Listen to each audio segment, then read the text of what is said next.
जय हिंद साथियों, मैं चंदा। आपका स्वागत है A&S GK GS research academy में। तो जैसा कि आपको पता ही होगा, पिछले वीडियो के माध्यम से इस चैनल पर क्लास 7 के NCERT हिस्ट्री का चैप्टर नंबर 6 जो है ईश्वर के अनुराग, इसके बारे में बताया गया था, जिसमें हम पार्ट 1, पार्ट 2 और आज हम पार्ट 3 के बारे में जानेंगे। तो इस चैप्टर में मुख्यतः जानना था ईश्वर के प्रति गहरा प्रेम के बारे में, यानी मध्य युग के जो लोग थे वो ईश्वर के प्रति पूर्ण रूप से समर्पित थे, इसके बारे में। उसके बाद इसी चैप्टर में जानेंगे मध्य युग में जो भक्ति परिवर्तन हुए थे, यानी भक्ति आंदोलन हुए थे, उसके बाद जो परिवर्तन हुए थे इसके बारे में जाने थे। तो चलिए हम पहले पिछले वीडियो की ओर चलते हैं, इसके बारे में जानते हैं।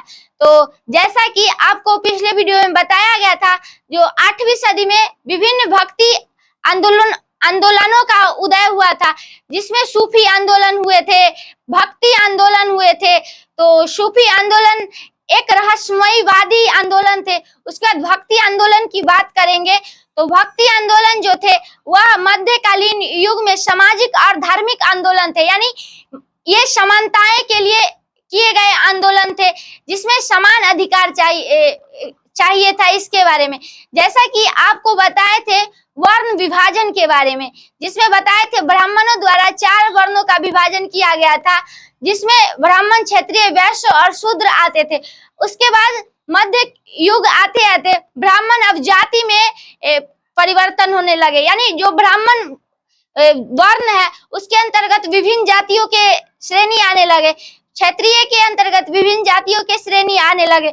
उसके बाद जब जाति में परिवर्तन होने लगे तो समाज में छुआछूत की भावनाएं बढ़ने लगी, अछूतता की भावनाएं एक दूसरे के प्रति बढ़ने लगी थी। उसके बाद जो नीच वर्ण के, यानी जो क्षुद्र वर्ण के जो लोग आते थे वो समान अधिकार के लिए आंदोलन करते थे, यानी समान अधिकार हमको मिल सके, इसलिए। उसके बाद हम जाने थे मध्य युग के प्रमुख देवी देवताओं के बारे में, जिसमें जैसा कि आपको बताए थे एक शैव धर्म के अंतर्गत जो विष्णु भगवान आते थे इनके बारे में जाने थे। उसके बाद शैव धर्म के अंतर्गत शिव भगवान आते हैं। उसके बाद वैष्णव धर्म के अंतर्गत की बात करेंगे तो वो विष्णु भगवान आते थे। उसके बाद दुर्गा माता के बारे में जाने थे, यानी मध्य युग के 3 प्रमुख देवताएं थे, जिसमें विष्णु, शिव और दुर्गा आते थे, और इनकी ही स्वरूप आज हम विभिन्न देवी देवताओं को देखते हैं, इसके बारे में जाने थे। उसके बाद परमेश्वर के परिचय के बारे में जाने थे, और भी विभिन्न टॉपिकों के बारे में पिछले वीडियो में जाने थे। उसके बाद प्रमुख संत के बारे में जाने थे, जिसमें एक शंकराचार्य के बारे में जाने थे और एक रामानुजन के बारे में जाने थे। तो चलिए आज हम पार्ट 3 की ओर चलते हैं, जिसमें आगे जानेंगे। तो आज के वीडियो में हम जानेंगे नाथ, पंथी, सिद्ध और योगी के बारे में, जो एक परंपरा है, और इसके अंतर्गत संत आते थे जिन्होंने विभिन्न परित्याग के बारे में बताया है। जैसे में हम कहे तो तर्क और आलोचना के बारे में बताया है, यानी मध्य युग के जो संत थे वो सामाजिक रूढ़िवादी आलोचनाएं के बारे में बताया है, इसके बारे में जानेंगे। उसके बाद संसार का परित्याग के बारे में जानेंगे। उसके बाद मोक्ष मार्ग के बारे में जानेंगे। उसके बाद कठोर प्रशिक्षण के बारे में जानेंगे, यानी जो मध्य युग के जो लोग थे वो संसारिक परित्याग कर देते थे और उनको मन की कठोरता के लिए प्रशिक्षण दिया जाता था, जिसमें हम योगासन, व्रजासन के बारे में आज जानेंगे। उसके बाद आगे जानेंगे इस्लाम और सूफी मत के बारे में, जिसमें इस्लाम धर्म के संत और सूफी धर्म के विचार के बारे में जानेंगे। इनका विचार मिलता था कि नहीं, कि विपरीत था एक दूसरे से, जिसमें हम जानेंगे रहस्यवादी दृष्टिकोण से। उसके बाद ईश्वर के प्रति प्रेम के बारे में जानेंगे, यानी जो इस्लाम और सूफी धर्म के जो लोग थे वो उनका ईश्वर के प्रति कैसा लगाव था, इसके बारे में। उसके बाद हम जानेंगे एकस्ववाद के बारे में। उसके बाद सूफियों का अलग रास्ता के बारे में जानेंगे, यानी मध्य युग जब था तो इस्लाम और सूफी धर्म का कहीं ना कहीं विचार एक दूसरे से मिलता जुलता था, लेकिन आगे चलकर सूफिया जो संत थे वह अलग रास्ता अपना लिए थे, यानी इस्लाम धर्म को छोड़ दिए थे। तो इसके बारे में हम इस चैप्टर में जानेंगे। उसके बाद कर्म कांडों का त्याग के बारे में जानेंगे। उसके बाद उत्तर भारत में धार्मिक बदलाव, यानी अब उत्तर भारत की बात कर रहा है। उत्तर भारत में जो धार्मिक बदलाव हुए थे इसके बारे में जानेंगे। धर्म के प्रति कैसा बदलाव हुआ था, जिसमें हम पहले आपसी प्रभाव के बारे में जानेंगे। उसके बाद नए सामाजिक वर्ग के बारे में जानेंगे। उससे आगे जानेंगे भक्ति युग के दो प्रमुख कवि थे, जो एक थे तुलसीदास और एक सूरदास, जो एक भक्ति युग के कवि थे। तो तुलसीदास की बात करेंगे तो ये राम भक्त कवि थे, यानी राम के बारे में इन्होंने अपनी रचनाएं की थी, रामचरितमानस। उसके बाद सूरदास की बात करेंगे तो ये एक कृष्ण भक्त कवि थे, जो कृष्ण जी के बारे में सूर सागर लिखे थे, और भी विभिन्न ग्रंथों को इनके द्वारा लिखा गया था। तो चलिए हम पहले आज अगले टॉपिक यानी कहे तो फर्स्ट टॉपिक की ओर चलते हैं, जिसमें हम जानेंगे नाथपंथी सिद्ध और योगी के बारे में, जिसमें तर्क और आलोचना के बारे में जानते हैं। तो जैसा कि जो मध्य युग में जो नाथ पंथ के संत थे वो सब समाज में रूढ़िवादी आलोचना करते थे, यानी कहे तो विचार करते थे समाज के प्रति। यानी कहे तो मध्य युग में धर्म के प्रति एक दूसरे का विचार अलग अलग था, तो वो आंदोलन के माध्यम से भगवान के प्रति आस्था के बारे में बताते थे। तो नाथ पंथ और सिद्ध और योगी का यही काम था। तो उसके बाद हम संसार का परित्याग के बारे में जानेंगे। यानी कहे तो परित्याग का अर्थ होता है संन्यास, यानी हमें संसार का परित्याग कर दे, यानी कहे तो संन्यास ले ले, तब जाकर हमको ईश्वर के प्रति अत्यधिक समर्पित हो जाएंगे, यानी ईश्वर के प्रति इनका लगाव हो जाएगा। यानी कहे तो पिछले वीडियो में जाने थे शंकराचार्य के बारे में।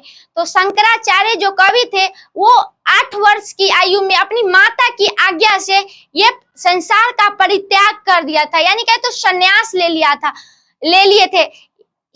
यानी उनका कहना था कि ये जो समाज है वो सब एक मोह माया है। तो ऐसा नाथ पंथ के भी कवि बता रहे हैं, उसके सिद्ध योगी के कवि बता रहे हैं, और योगी के कवि भी बता रहे हैं, संत बता रहे हैं, संसार एक मोह माया है। इसके परित्याग के बाद ही हम जीवन को ईश्वर के प्रति लगा सकते हैं। तो इन संतों का कहना था संसार का परित्याग किया जाए। उसके बाद मोक्ष मार्ग के बारे में जानेंगे।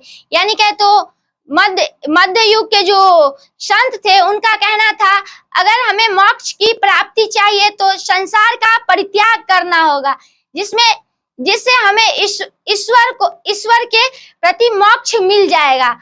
यानी मोक्ष के लिए संसार को छोड़कर ईश्वर के चरणों में समर्पित हो जाएंगे। तो इन्होंने इन संतों का कहना यही था। उसके बाद हम आगे जानेंगे जो है कठोर प्रशिक्षण, यानी जब संसार का परित्याग कर देंगे तो इनको स्वयं जीवन को व्यतीत करना है, इनको किसी से कोई मतलब नहीं है, यानी बाहरी मोह माया को छोड़ दिए हैं, बाहरी आडंबरों को छोड़ दिए हैं। तो शरीर को स्वस्थ बनाने के लिए कठोर प्रशिक्षण की आवश्यकता थी, जिसमें कहे तो योगासन को अत्यधिक महत्व दिया है, यानी योग शक्ति को महत्व दिया है। उसके बाद कहे तो वज्रासन को इन संतों ने बहुत महत्व दिया है ताकि शरीर कठोर हो सके, इसके लिए। उसके बाद हम अगले टॉपिक की ओर चलेंगे जो है इस्लाम और सूफी मत। यानी कहे तो इस्लाम धर्म और सूफी मत के संत थे, इनका मत मिलता था कि नहीं। तो इस्लाम और सूफी मत के बारे में जानेंगे। तो इनका मत कहीं ना कहीं अलग था, यानी असमानताएं थे इस्लाम धर्म के संत में और सूफी धर्म के संत में। इन दोनों के मत की बात करेंगे तो विभिन्न बहुत असमानताएं देखने को मिला था। उसके बाद तो चलिए हम जानते हैं इस्लाम धर्म और सूफी धर्म के जो संत थे इनके मतों के बारे में। तो जैसा कि बात करेंगे इस्लाम धर्म और सूफी धर्म के संतों के बारे में, तो इनका जो मत था वह विभिन्न असमानताएं थे, यानी कहे तो इनका मत एक दूसरे से मिलता जुलता नहीं था।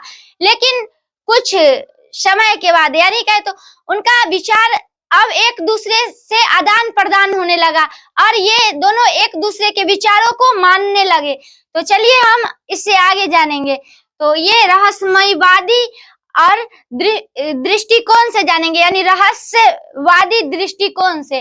तो हम सूफी धर्म के बारे में पहले जानेंगे। सूफी धर्म के जो संत थे वह रहस्यमयवादी थे, यानी ये रहस्यमयवादी यानी कहे तो रहस्य के बातों पर ज्यादा ध्यान को केंद्रित करते थे और बाहरी आडंबना को अस्वीकार करते थे, यानी बाहरी संसार के जो बाहरी जो वातावरण है उनको अस्वीकार करते थे और ये रहस्य की बातों को अत्यधिक स्वीकार करते थे। जैसे में आज भी देखते होंगे जो लोग रहस्य यानी कहे तो पुराने जमाने की बात या कहे तो अंधविश्वास के बातों पर सूफी संत ज्यादा ध्यान को देते थे, तो इसको याद रखिएगा। उसके बाद हम इसका यानी कहे तो जो सूफी धर्म के जो संत थे उनको ईश्वर के प्रति प्रेम के बारे में जानेंगे। तो सूफी धर्म के जो संत थे उनका ईश्वर के प्रति अत्यधिक प्रेम था और इस धर्म के जो संत थे वो ईश्वर को अत्यधिक समर्पित थे, यानी इस धर्म के जो लोग थे वह ईश्वर को भगवान स्वरूप समझते थे और ये भगवान के प्रति अत्यधिक गहरा प्रेम को दर्शाते थे, पूर्ण रूप से समर्पित होते थे। और कहे तो वही हम इस्लाम धर्म की बात करेंगे। तो इस्लाम धर्म के जो लोग थे वो मुस्लिम समुदाय से आते थे और इनका यानी कहे तो इस्लाम धर्म और सूफी धर्म के मत कभी कभी नहीं मिलते थे। तो सूफी धर्म के जो लोग थे वह गायन वादन, जैसा कि आपको पिछले वीडियो में बताए थे, ईश्वर के प्रति गायन वादन करके मध्य युग के जो लोग थे पूर्ण रूप से समर्पित होते थे। और इस्लाम धर्म की बात करेंगे तो इस्लाम धर्म का एक ही भगवान थे, अल्लाह। और इनको सूफी धर्म के जो लोग थे गायन वादन जिस तरह से पसंद करते थे उस तरह इस्लाम धर्म के लोग पसंद नहीं करते थे। जैसा कि आज भी मंदिर में देखते होंगे घंटी, तो ये सूफी धर्म के लोग स्वीकार कर लिए थे, यानी कहे तो ये संत जो सूफी धर्म के जो संत थे वह उनका तो ईश्वर के प्रति अटूट प्रेम था और गायन वादन से ईश्वर की प्रार्थनाएं करते थे। और वह इस्लाम धर्म के जो लोग थे वो इन सभी जो गायन वादन को एक दानव की आवाज समझते थे, यानी भिन्न था। तो इसको याद रखिएगा। और अब हम जानेंगे एकेश्वरवाद के बारे में। तो ये जो है ये इस्लाम धर्म से संबंधित है। इस्लाम धर्म में एक ही भगवान है, वो है अल्लाह। तो इसको याद रखिएगा। तो आगे हम जानेंगे सूफियों का अलग रास्ता, यानी यही सब भक्ति में परिवर्तन को देखकर, यानी जो गायन वादन को इस्लाम ने स्वीकार नहीं किया उन सभी को देखकर सूफियों ने अब अलग रास्ता अपना लिए थे, यानी अब इनका जो मत था वो आगे चलकर भिन्न हो गया। तो इन्होंने अलग रास्ता को अपना लिया। उसके बाद कर्म कांडों का त्याग कर दिया, यानी जो सूफी धर्म के जो लोग थे वह कर्म कांड यानी कहते तो ईश्वर के जो प्रति जो कर्म कांड होते थे, धार्मिक अनुष्ठान होते थे, इन सभी को लेकर इस्लाम धर्म के जो संत थे वो सूफी धर्म के मत से अलग हो गए और इनका त्याग कर दिया। तो इसको याद रखिएगा। उसके बाद हम आगे चलते हैं अगले टॉपिक की ओर, जो है उत्तर भारत में धार्मिक बदलाव। यानी कहे तो 13वीं सदी में उत्तर भारत में धर्मों के प्रति बहुत बदलाव आए थे, यानी धार्मिक बदलाव देखने को मिले थे, जिसमें आपसी प्रभाव की बात करेंगे। यानी आपसी प्रभाव, यानी उस समय के जो संत थे वह विभिन्न समुदायों की स्थापना की थी, जिसमें कहे तो उनका मानना था कि अब सिर्फ भक्ति से ही नहीं चलेगा, जिसमें अब व्यवसाय, यानी कहे तो व्यवसाय के लिए रास्ता को अपनाना होगा।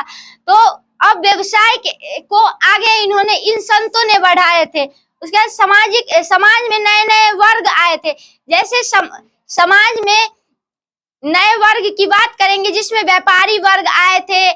उसके बाद कहे तो और भी विभिन्न वर्ग उभर कर आए थे, जो अब समाज में अलग अलग क्षेत्रों में अलग अलग व्यवसाय की शुरुआत करेंगे। तो इसको याद रखिएगा। उसके बाद हम जानेंगे तुलसीदास और सूरदास के बारे में। तो ये जो एक भक्तिकालीन कवि थे, यानी ये भक्ति युग के कवि थे, जिन्होंने एक राम भक्त थे और एक कृष्ण भक्त थे। तो इसके बारे में जानते हैं। तो तुलसीदास जो थे वो राम भक्त कवि थे।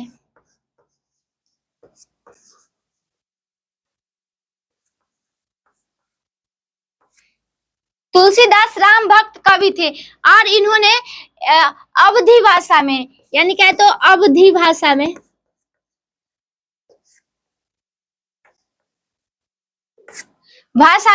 रामचरितमानस को लिखे थे, यानी कहे तो रामचरितमानस।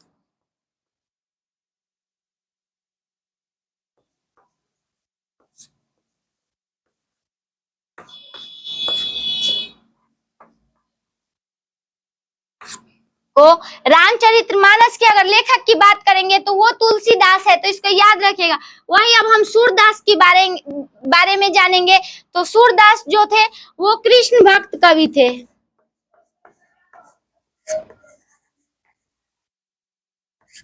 कृष्ण भक्त कवि थे और इन्होंने जो सूरसागर जो लिखे थे वो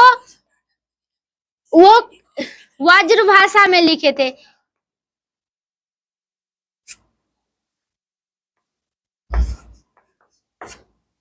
यानी कहे तो ये कृष्ण भक्त कवि थे और ये इन्होंने जो सूरसागर, यानी इनके द्वारा सूरसागर की रचना किया गया था।